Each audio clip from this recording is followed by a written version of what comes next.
Hindi sanay si Ryan Alvarez sa probinsya bilang isang researcher para sa isang environmental documentation company sa Maynila. Mas kabisado niya ang tunog ng keyboard kaysa sa huni ng mga ibon. Kaya't nang ipadala siya ng kanyang kumpanya sa isang liblib na probinsya sa bundok ng Timog upang idokumento ang isang nakatagong talon na bihira raw puntahan ng tao. Alam niyang hindi ito basta-basta biyahe lang. Siguradong mahihirapan siya na manatili sa lugar na yon.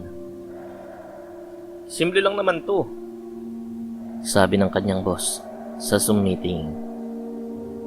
Pictures, coordinates, konting interview kung may matatanda sa lugar, tapos umuwi ka na. Numiti si Ryan, pero sa loob niya ay may bahagyang kaba. May kakaibang pangalan ng baryong dadaanan niya bago marating ang talon, ang Baryo Luntian. Wala siyang nagawa kundi ang sumunod sa trabahong iniatang sa kanya ng kanyang boss. Mag-isa niyang tinahak ang sinasabing lugar. Sumakay siya ng bus, jeep, at ang huli ay tricycle. Hanggang dito na lang po kayo, sir, sabi ng matandang driver. Pag inabot kayo ng dilim doon, wag na po kayong lumabas sa tinutuluyan niyong bahay. Wag na wag din po kayong kakain ng mga pagkain doon. Mas maigi kung magluluto kayo ng sarili ninyo. Bakit po? Tanong ni Ryan. Hindi na sumagot ang matanda. Tumingin lamang ito sa rearview mirror at sa loob ng isang segundo, nakita ni Ryan ang takot sa mga mata nito. Pagpasok ni Ryan sa baryo, agad niyang napansin ang katahimikan ng lugar na yon. May mga bahay, may kalsada, may mga tao, pero parang walang kabuhay-buhay. Ang mga bata ay hindi naglalaro, at ang mga matatanda ay parang tanguan lang ang mga pag-uusap. At higit sa lahat ng tao ay nakatingin sa kanya ng kakaiba. Hindi diretso, pero hindi rin pailalim, kundi yaong matatalim. Parang sinusukat kung gaano siya katagal mabubuhay. Magandang hapon po, bati ni Ryan sa isang babaeng nagwawalis. Hindi ito sumagot, ngumiti lang, ngunit nawala ring bigla ang ekspresyon nito sa muka. Habang naglalakad siya, may napansin siyang kakaiba. Sa bawat bakuran, may tanim na sili, luya, sibuyas, pero wala ni isang puno ng kalamansi. Baka hindi tumutubo rito. Mabuti na lang at may dala ako, bulong niya sa sarili. Ngunit nang mapadaan siya sa maliit na palengke, mas lalo siyang nagtaka. Walang nagtitinda ng kalamansi, walang sausawan na may dayap. Kahit sa karinderya, puro suka lamang. Hindi naman sumama ang loob niya dahil may dala naman siya. Iyon kasi ang isang bagay na nagpapagana sa kanyang kumain. Kahit spaghetti yata, pinapatakan niya ng kalamansi. Gabi na nang maramdaman ni Ryan ang gutom.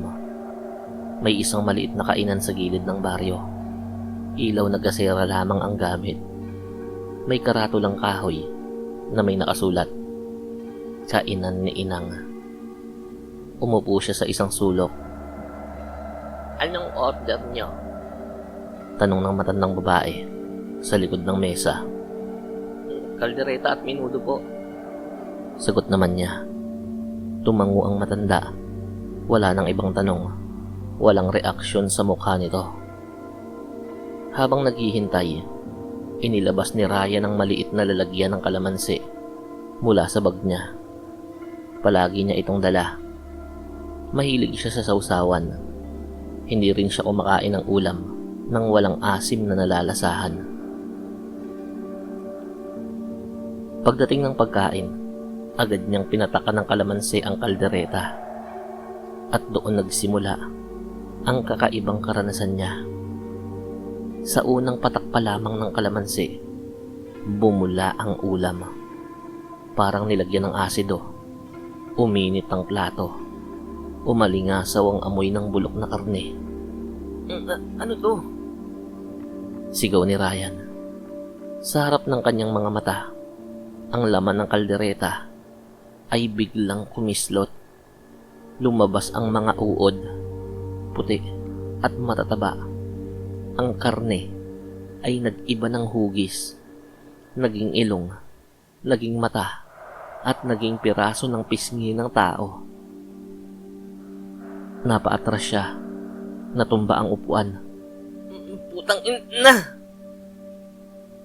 Bigla niyang napansin, tahimik ang buong kainan.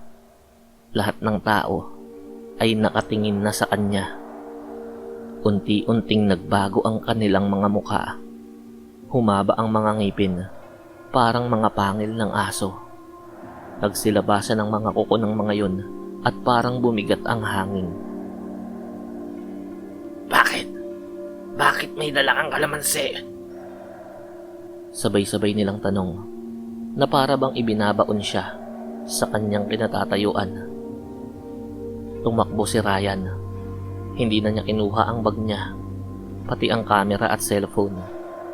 Buhay ang mas mahalaga sa mga pagkakataong yon. Habang tumatakbo siya sa madilim daan, naririnig niya ang mga yabag sa kanyang likod. Mabibilis. Parang hindi tao. Pagod na siya, pero kailangan niyang magpatuloy. Nang bigla, Huwag mong tingnan, basta tumakbo ka lang. sigaw ng isang tinig mula sa dilim. Biglang may umalingaw-ngaw na putok ng mga baril. Isang aswang ang tumilapon sa harap niya. Nagsisulputan ng mga kalalakihan mula sa kasukalan.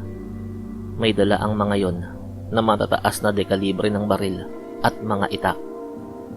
Sumama ka sa amin. Sigaw ng isa. Hinila si Ryan ng isang lalaking may balbas. Takbo! Sa loob ng gubat, naganap ang labanan. Putok ng baril, sigaw, atungal ng halimaw, ang nagpaligsahan sa pag-imbabaw ng ingay sa loob ng gubat na yon. Pagdating nila sa kampo, doon niya nalaman ang katotohanan. Ang baryo na pinanggalingan niya ay pinamumugaran ng mga aswang. Matagal na, at ang kalamansi ang naglalantad ng kanilang tunay na anyo. Doon napagtanto ni Ryan na sinuwerte siya dahil may dala siyang kalamansi. Dahil kung nagkataong wala, paniguradong mananatili pa siya roon ng matagal at maaaring mapahamak. Hindi lahat ng rebelde ay masama. Sabi ng leader ng mga kalalakihan. Kami ang bantay rito. Hanggat kaya naming makipagkapwa-tao, gagawin namin. Sa pagsikat ng araw, inihatid nila si Ryan sa patag. Iisa lamang ang hiling namin sa'yo. Sambit ng leader. Huwag mo sanang sasabihin sa kahit sino man na roon kami nagkukuta. Tumango si Ryan, nanginginig pa rin. Bago siya umalis, may iniabot ang leader sa kanya. Isang tuyong kalamansi at matigas na. Para maalala mo kami. Hindi lang yun, mutya rin yan. Proteksyon sa mga aswang. Pahabol pa nitong sambit. Mula noon, hindi na muling bumalik si Ryan sa probinsyang yon. Ngunit tuwing nagpapatak siya ng kalamansi sa anumang putahe, nagbabalik ang mga alaala. Mga naranasan niya sa baryong pinamumugaran ng mga aswang na walang kalamansi.